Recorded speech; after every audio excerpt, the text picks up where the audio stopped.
Well, we're making a little bit of progress today. It's been, I think the first time in about 3 weeks I've actually done any sanding on it. And have done quite a bit. I've got this side at least ready to lay another coat of primer, epoxy primer, and see where we stand. As far as stuff like that, go back to the last video we did. If you haven't, or if you're new here, or whatever the situation is, and you understand kind of what I'm getting at. I may not be 100% sure, but I'll put that epoxy on there and we'll see if there's any imperfections, and we'll get back into it and bring it back up to level. The top of this, I had to sand this down because it had actually just been oversprayed. Sweat beads are everywhere. So I had to kind of clear that off, and we got nice fresh metal there. And so this fender is gonna get a coat of primer. We're gonna spot prime these areas here.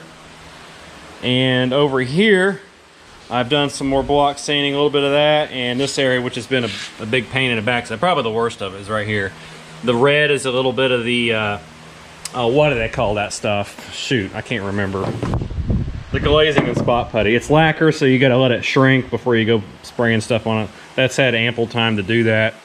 While a lot of this was going, and also kind of pertaining to the theme, the last video was, you know, don't get overwhelmed, don't get ahead of yourself and overwhelm yourself. Well, this has been like a waiting game here. I got one side, I'm blocking it. This fender's about ready, so I did go ahead and spot fill. I guess I was gonna say spot prime. Spot fill. There's like 3 areas here, a little bit of this. Now that area there is gonna need a little bit of work. Just it needs kind of bent in a little bit, or I had to make a repair like a year ago. But I was able to kind of advance it a little bit, but not get too deep into something else where it's starting to build up. It actually feels pretty good today, and anytime you can do that, that's fine. But so yeah, I mean, I'm gonna go ahead and probably prime this too. So we got that area, this area, that area, pretty much the whole upper fender there, and we should be good. And then we'll be in a pretty good place, I think. It'll leave us with probably some imperfections that we can scope out, take care of those. I'm going to explain this in a second. And I haven't even touched this door, which is, you know, I didn't want to get into it. I didn't want to deal with it. We want to look at it right now. That'll be next video. So let's get the primer ready. It's actually sitting over there right now, getting to know each other. The epoxy with the activator is what we're using. I've used this quite a bit.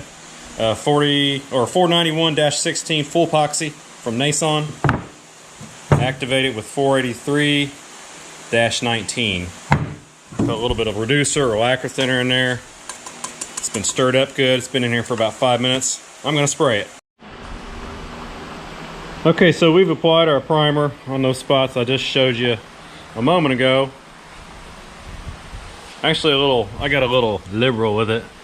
Got a couple runs, but hey, the runs will stand out. It'll give a nice thick coating either way. And then this side here, it's the biggest difference. And a couple of the spots out here. Now, I will kind of get into a little bit more block sanding. Maybe the idea of where to start. Because last episode, I went over things that I have figured out, because I don't really feel that there's a good comprehensive way to find out, well, how do you block sand? And I went over some of that type of deal. But one thing you could figure out here, if you're wanting to start a little slow and see what you got, is you could take you a block, and this has 80 grit on it.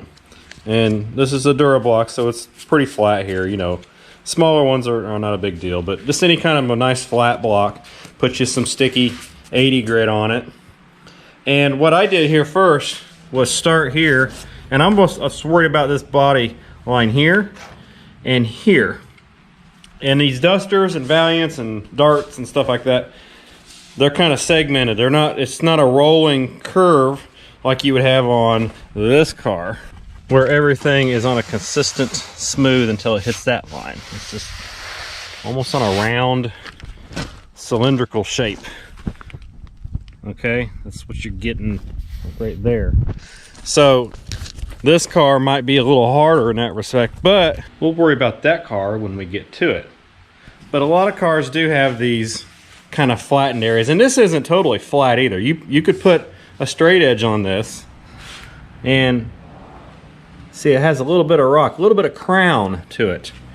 So your object is not to push hard across that center section when there's filler on there, because it's just going to dig it out and it's going to be too flat. And then when you get down to look at it with the paint on it, you're going to have dips in it. But starting out, I simply took and did a crosshatch.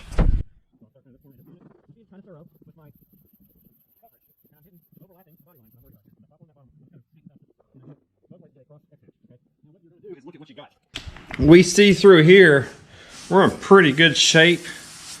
There might be a little deviation right here, and that deviation is these dark spots where the sandpaper did not hit it. Here's one of them. So if I go put a gloss on this, that area is going to be a little dip. Right here where the door handle used to be, where they grabbed it, what happened here was somebody pushed or something else gently kissed that door handle and it pushed a little dimple, because it's solid here, but it kind of dips right around there. And there's a little bit right here.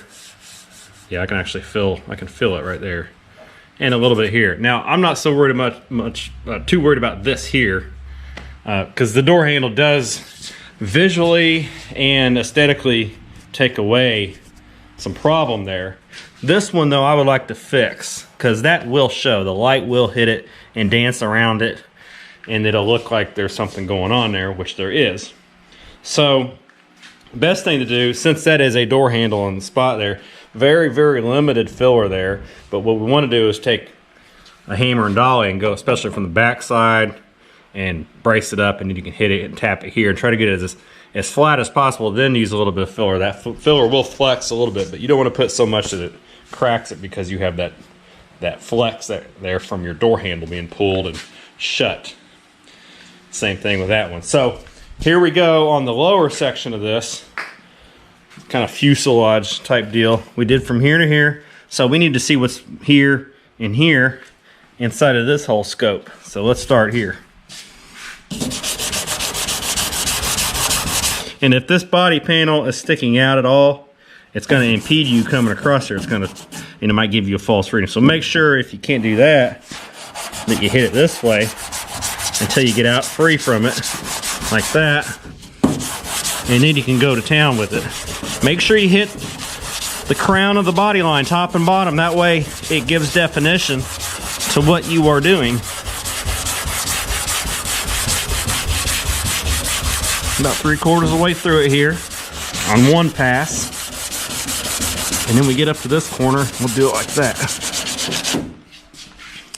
So already hatching it one way, I'm seeing everything amplify itself, because it looked good before, right? Well, that's why we have to do this, to determine what needs worked on. So let me go the other way. And the cross hatching just simply covers the base of both directions with the shape of the block, and it kind of makes up for what the block can't do one way. It might get it the other way, and then you'll definitely have what's left. So there's really nothing going on here. Maybe a slight, that might take care of itself in 2K primer, so that's not a big deal. You get to right here, we have a little spot. Here is obvious, slightly here, here, and there. So you have a little multitude of areas. These are kind of hard to get to with a hammer dolly because of the way the shape of the door shell goes in. But these could be helped out just a touch. But they are very shallow for the most part. Now I can feel that one just like that. I can feel it just one finger. There's the depth of it there. And that one right there. This one you don't feel it, but you see it. So that's what you got there, and you just want to continue doing this on a particular body panel, and then you know what you're going to attack. And then we need to get to the point where you're putting body filler on it. You want to sand these areas out and mark them with a pencil, piece of tape to the side. That way you'll fill them. Because right now this area has not been sanded, so it could be a little contaminated, so to speak. So we'll, obviously you want to clean, wipe, blow it off, clean it again, and then you can put your filler on, you have the best adhesion. So one thing that we needed to get here recently, and our buddy Michael, one of our viewers, been really good to us, helping us out, and he found this trunk lid. Let me wipe this off. Found this trunk lid down in Florida where he lives, and it's much better than the one I got. It will need to be at least blasted around these edges and all these kind of mini scaly areas, but this I can tell is not going to have breakthrough on it or pinholing like the other one did. That's probably the worst area of it right there, and that'll clean up.